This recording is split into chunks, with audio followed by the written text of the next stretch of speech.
Aloha and welcome to ThinkTech Hawaii. This show is the state of Hawaii, and I'm your host, Stephanie Dalton. This show reports on key local and national events and news issues that impact the Hawaiian Islands, and we do it with guests who have the expertise and informed viewpoints on state topics to share with us here. As our guest is today. Today, I'm pleased to have Interim HART CEO Lori Kahikina here to talk about her experience so far on her goals to restore trust with the public and provide an efficient and reliable transportation alternative to Honolulu's congested roadways, we can all agree. So welcome, CEO Lori. Thank you. Thank you for having me, Stephanie. Well, mahalo for participating in ThinkTech Hawaii again today. I mean, the last time you were on, you were our guest on this show, and it was right before you moved into your CEO position. Correct. So that was a privilege to have you just right there at the beginning. Right. I think you were prepared for the new role, or you exuded certainly confidence for the new role, even under the circumstance of high cost needs of up to $12 billion for a project that's also a decade behind schedule. So what I'd like to ask first is how's it going now that you're in the suit? Oh my goodness. See all my gray hair. It's actually, I knew it was going to be a challenge. But every day, my days are packed with meetings from 8 to 5. There's no break. And every meeting, there's like a holy moly moment. It's like, what? But honestly, I'm enjoying it. I love challenges and any way that I can help the taxpayers. So it's bigger than maybe I initially anticipated, but I just take a day at a time. And I really have a good team that's supporting me. Wow, you sound well oriented to this responsibility. Wow, that's very good. I thought that maybe given your entry, which came in, when you came in, you brought considerable changes to the agency through changes in longtime personnel and work organization. So with all that happening, how does this now impact what your management style is? Sure. So my management style, I am open, honest, and transparent, and that's the culture that I'm instilling here in HART. On day one, we had an all-staff meeting. There was about 160 people on the Zoom call, and I made it clear dishonesty will not be tolerated. So if there's problems, you need to raise it, and we work together as a team, very collaboratively to come up with solutions. And I'm very decisive. So, if people give me their ideas, and I'm going to make the best decision I can at that moment with the information I have, because in a massive infrastructure project, which is costing billions of dollars, time is money. So if you're indecisive, that is very detrimental to the project. I'm also firm, but fair, very consistent. And all of my decisions are based on what's in the best interest of the taxpayers. And that's also the culture I'm trying to instill with all of the staff that remains. It's every decision, that's what you need to think of. Is it in the best interest of the taxpayers? I do hold everyone accountable, from city staff to our consultants to our contractors. I do lead from the front, meaning if there's bad news, I'm the one to deliver it. So that's kind of a nutshell on my management style. Well, sounds like you've been doing it that way since the beginning. So I think the picture is there. Do you believe that you've established common understandings among the team and settled and prepared now to go this way? What do you base that on? How are you seeing differences and common understandings? Yes, and I do believe I have that buy-in from the different staff and consultants, and I'm very pleased at how quickly things change here at HART. from the city side, and I was with the city for about 15 years, it's very slow to change the culture. And I draw my experience from ENV, Department of Environmental Services, but we are so spread out. We are 20 something base yards across the entire island, and it ranges from time managers to the blue collar workers. But here at HART, we're all in one building. Basically we're all right here. And as soon as I say something, we're going to do it this way, it's implemented quickly. So I'm very pleased. I'm very pleased, even with the staff, the professionalism of them, to don't hide any problems, because it just festers and it gets worse. So just elevate it, raise it as quickly as you can. I don't mind helping. That's what I'm here for. If you're unsure, or you're afraid to talk to me or come up the chain of command, we have anonymous boxes on each floor so people can drop their suggestions, recommendations in there. So I am very pleased. I think we have instilled a change in the culture. When Rick is my deputy, Rick Keene, on our first couple of weeks here, we're meeting with the different staff members. And in the middle of the meeting, they would stop us and say, can we be blunt and honest with you? And I said, please do. I made it clear from day one, I'm not going to tolerate dishonesty. And that's what I've encountered throughout. Like I said, in all of our meetings from 8 to 5, it is. I feel that the honesty there, Lori, we got a problem. Okay, let's fix it. Let's come together as a team and fix it. So I'm very pleased. Well, that is empowering for staff. That is for sure. Well, let's talk a little bit about the support of the funding for this. There's finishing final 4 miles, right, from Middle School Street to the Ala Moana Center. I know that we could take a look maybe at all of that way. That's it. Isn't that beautiful? Wow, it's just high above. It looks gorgeous, Lori. Just from below soon. But Senator Schatz has signaled that that federal support for the Final Four may not be on offer Yes. as strongly as maybe you thought it would be. Yeah. Well, I think the way he was approached, I think the reporter may have cornered him on how he asked the question. So we are in a major funding gap, right? Our new estimate at completion is $12 billion. Our anticipated funding from the GET, the TAT, and the federals, we have a $3.5 billion gap. So there are things that we need to do ourselves to try and close that gap. We cannot just sit back and ask our congressional leaders, that the federal leaders and Schatz, hey, can you give me 3.5 billion? And I'm not sure if that's how it was posed to him. We're not just going to sit back and expect a handout. We have to do our due diligence. We have to, there's 5 things that we're trying to do. And asking for, or looking for additional funding opportunities is just one. Senator Schatz was terrific. He got an extra $70 million, but with Biden's new programs that he's letting out, we thought, well, we'll just put in an application. We'll just try. It's a long shot, but if you don't ask, you're not going to get. There's a lot that we need to do to prove ourselves, right? We're a new administration. We need to prove ourselves that we have our act together and what we're doing makes sense, and we have a plan going forward. So I don't expect the FTA or the feds to come out and just write a blank check to us. That's unacceptable. That's not what we're asking. So to go over the 5 points of what we're trying to do to close that $3.5 billion funding gap is, one, we're tightening our own belts internally. We can't possibly ask any stakeholders, whether it's any taxpayers, here locally or federally, that without looking at ourselves first to see how we can streamline and be more efficient. So it was pretty public. We did eliminate quite a bit of city staff and consultants.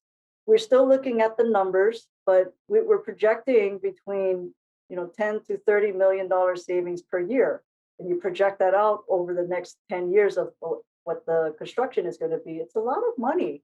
Not going to fill the 3.5, but that's one tool in our tool chest. The second thing is we're trying to be more prudent and expeditious on how we're going to do the last 4 miles. So if I can, on the next slide, there's the Dillingham Boulevard. If you look at it, Okay, there's the Mauka side and the Makai side. There's two 138 Hiko KV lines. The guideway is originally designed to go down the center. Hiko needs about 50 feet of clearance on either side for operation and maintenance purposes. So by doing that, when we come down the center, we have to underground both 138 kV lines. And it's quite expensive to do that. And also, it's a spaghetti noodle nest under there. Dillingham is a mess with all utilities. There's not enough room to put in our columns and underground the 138 kV lines and maintain the design standards of the city. So what HART actually came up with when I first started, I asked for any out of the box ideas, and they said, about 2 years ago, a Mauka shift option came up. So instead of going down the center of Dillingham, we're going to move the guideway to the Mauka side. It's not a silver bullet. We still have to do additional right-of-way takes, and the major property owner is HCC, University of Hawaii. So we are in serious talks with them. But by moving to the Mauka shift, we anticipate saving money and time. So that's the number 2 in our toolbox. Number 3 is eliminate risk. So it was pretty public last year, the P3, HART was doing a P3, and about $500 million was budgeted in their proposal for risk alone, just because of the utility relocations down Dillingham. They didn't believe our schedule, that when they would have access to the construction site. So if we can get all of our 100% designs done, work with the city to get the permits, and then do a procurement, we eliminate or minimize much of that risk. So that's our third tool. And we're hoping, number 4, is that there's a more quicker and robust turnaround in business and tourism, so that our GET and TAT, what we're anticipating to come to us, will be higher than right now what we're projecting. And then finally, our last tool is additional funding sources. So I hope that helps. Well, yes, that's interesting. I did want to, maybe you already mentioned this, but it's President Biden. You mentioned President Biden's infrastructure bill, and it looked to me like there's an 85 million public transportation project allowance in there. But is that the kind of support that's not enough to get you to the goal, is it? It's not enough, but as I mentioned, all of these things combined together, it'll get us closer to our goal. Yeah. And then, of course, this is all going to come through the Department of Transportation with Secretary Buttigieg, and he's got high standards, and he's going to need a quality proposal. Yes. So, yeah, what are you doing to get ready for that? Right. So we do need to work on that. We need to work on our plan going forward, but we're not there yet. Okay, but it sounds like you're organized and poised. You're poised now. Yes. Right. Big arrow out in front of you and within that pointed part. How is that going with the university, the community college? Is that looking okay? I mean, what's the prospects there? Is that going to turn out to be a long range negotiation, or what's going to happen there, you think? No, I don't think it'll be long range. The university has been very wonderful working with us. They have concerns because when you look at the Mauka shift, the edge of the guideway comes very close to their existing building, maybe about 15 feet. And so there's concerns about vibration and noise. And so we did take them out to the leeward side, and they could listen. They could stand on the station platform and listen. How loud is it? How much vibration is there? And they did say, this isn't as loud as we thought. The normal traffic on Dillingham is louder, but there is still concerns, and rightfully so. So we need to work with them to try and mitigate any of that, whatever their concerns are. But no, they have been terrific partners in this. Well, that's terrific. But is it the fact that at the end of it is that the state could pull in that land, right? I mean, the state could actually call in that land, regardless of the university's agreement to it. Is that the case? Yes. So we do need to talk to the governor. Yeah. We will be we have a meeting set up with him on May 5th to kind of brief him. We haven't had a chance to meet with him since we started in January. So this is a meet and greet, but also giving him an update on the project and where we're at, and just kind of gauge his what his wants and needs are. Right, I see. I mean, that is one, that is a huge challenge, but it sounds like you've got the power to work it out. And especially if it's there is no not doing it. But I mean, have we seen slide 6, 7, and 8 that shows us that Malka shift? So yeah, the Malka shift is also on slide 5. So just what I was talking about, it's just in the Dillingham corridor from the canal to Iwilei. So it's just going to be shifting the guideway from the center to the Malka side. So that's what this graphic is showing. Well, it sounds like a brilliant design. It just didn't come in early enough, but I'm sure you're going to be able to work it out. I hope so. The other question I had about it was that there is a cancellation you recently had with the city center utility relocation Correct. and the CCUR. Can you talk to us a little bit about what happened with that and Sure. the construction update Sure. So that contract was indefinite delivery, indefinite quantity. It's kind of like a time and materials contract. And it did go from Dillingham all the way to Ala Moana. And the reason HART went with that type of procurement was because they didn't have the 100% designs done and the permits done. So they thought as soon as they get the package done, the designs and the permits, then they could give a task order to the contractor to move. And you just don't do that kind of a procurement method with a massive infrastructure project. There are a lot of inefficiencies built into it. For example, every day, we're paying a mobilization and demobilization cost. Traffic control is massive. We're paying on average between 35 to 45% of traffic control. And a normal project is more like 4%. So if you take the $1 million project, 4% should be allocated towards traffic control. We're paying more like 35 to 45%.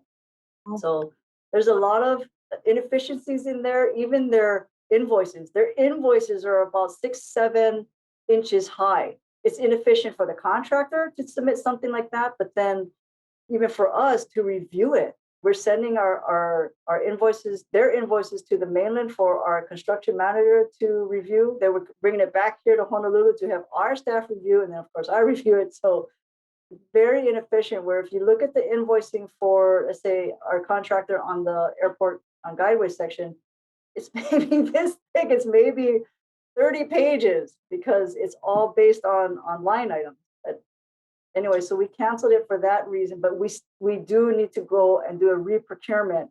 Once the designs are done, once the permits are obtained, then we're going to go out before the end of the year to do that utility relocation work.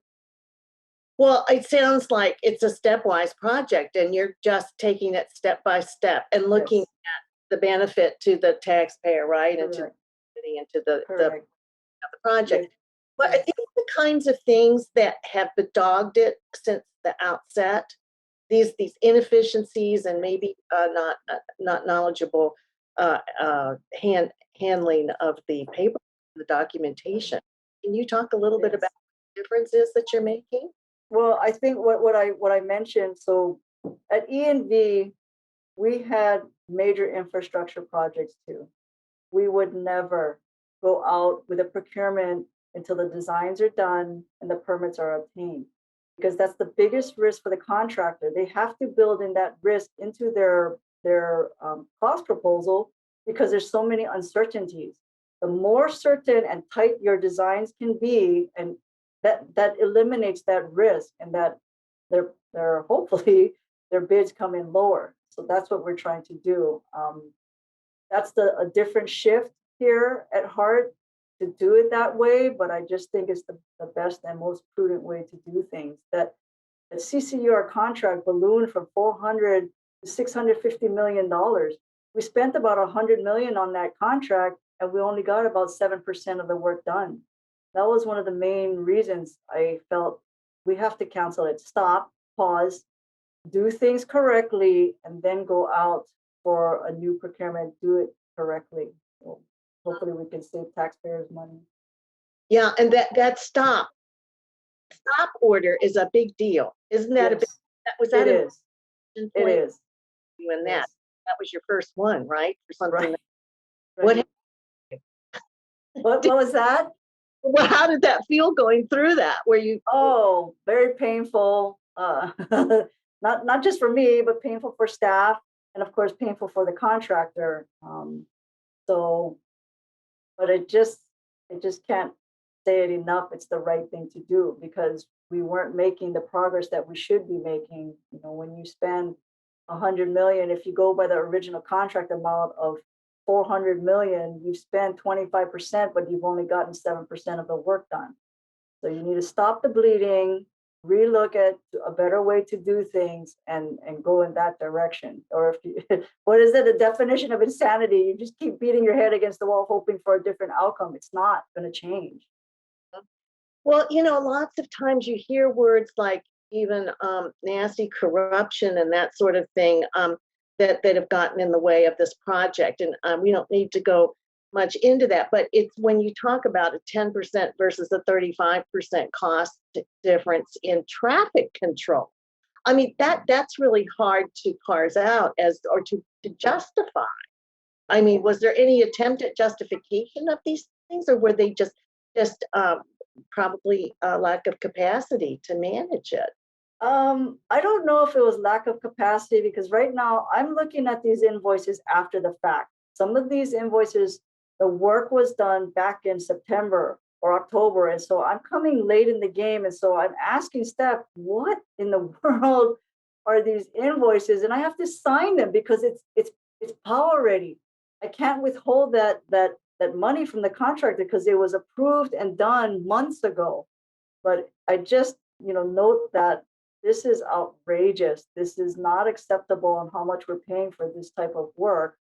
Um, and I'm not saying it's the contractor's fault because he's doing what he was being told to do, but just inefficient all the way around.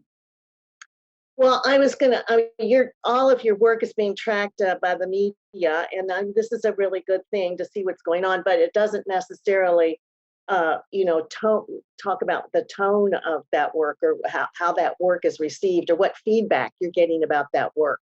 So, and those major decisions and that being so strong and clear and direct and analytic.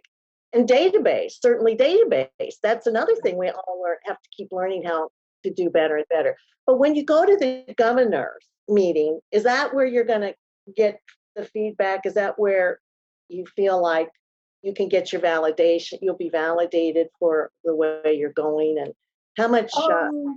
No, I wasn't. I wasn't going to get into that. It was more meet and greet. So we've been meeting with different stakeholders, right, including the House and the House Speaker and the Senate President, and so we're just trying to make our rounds, and we wanted to get our feet under us before we set up a meeting with the governor because I didn't want to. I wanted to sound intelligent when I meet with him.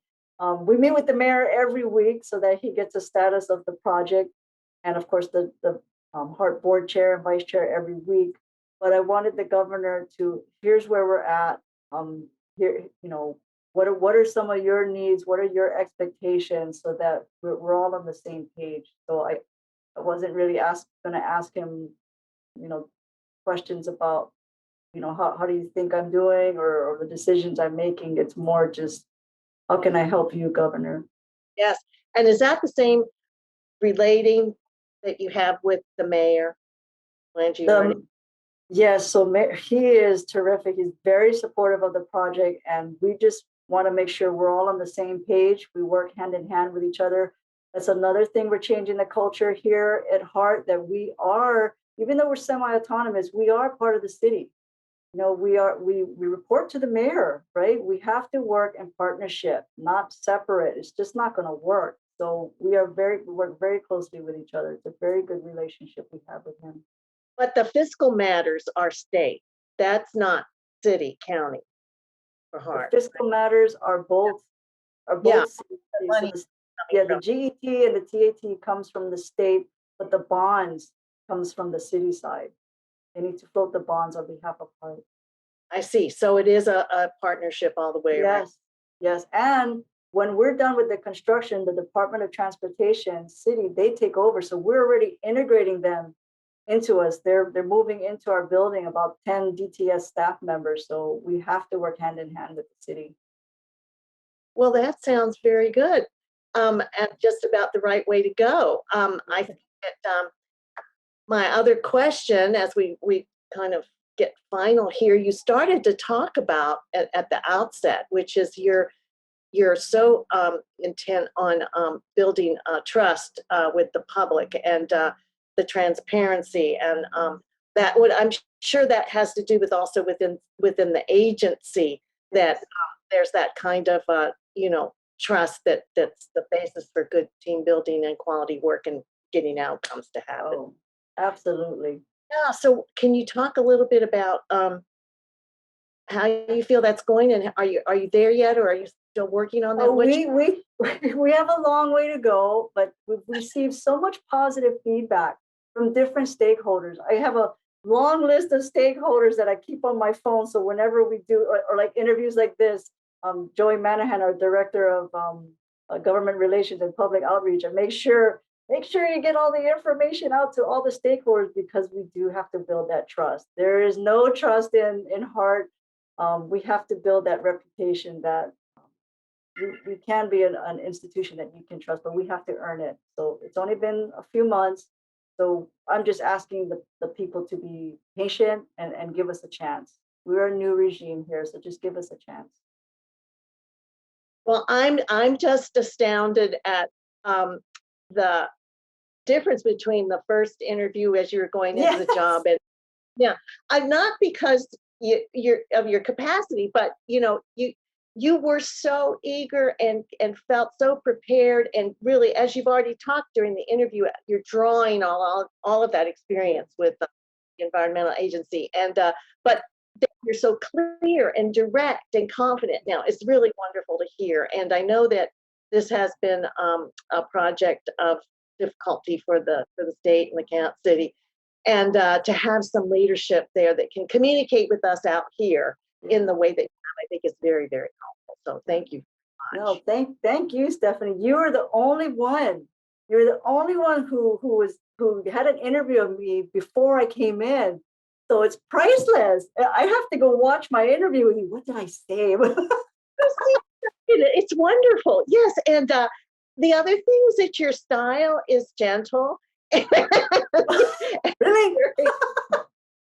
I mean, and of course you need that. I mean, you need to use that affect, to come in and do this hard work. You got to feel in a glove, a soft glove. Anyway, yes. So we'll get you again, and we'll have a little finishing the project. So really appreciate it. So it is aloha time. So we've been talking with interim CEO of HART. That's Lori Kahikina, and she's just a little bit into this job, but having a massive effect. And we are going to have to close out, but we will be back again in 2 weeks with another state topic. So thank you very much. This is ThinkTech Hawaii, and the show is the state of Hawaii. I'm your host, Stephanie Dalton, and let's keep our eyes on HART. Looks like it's got a heart, and it's going to be okay. Thank you.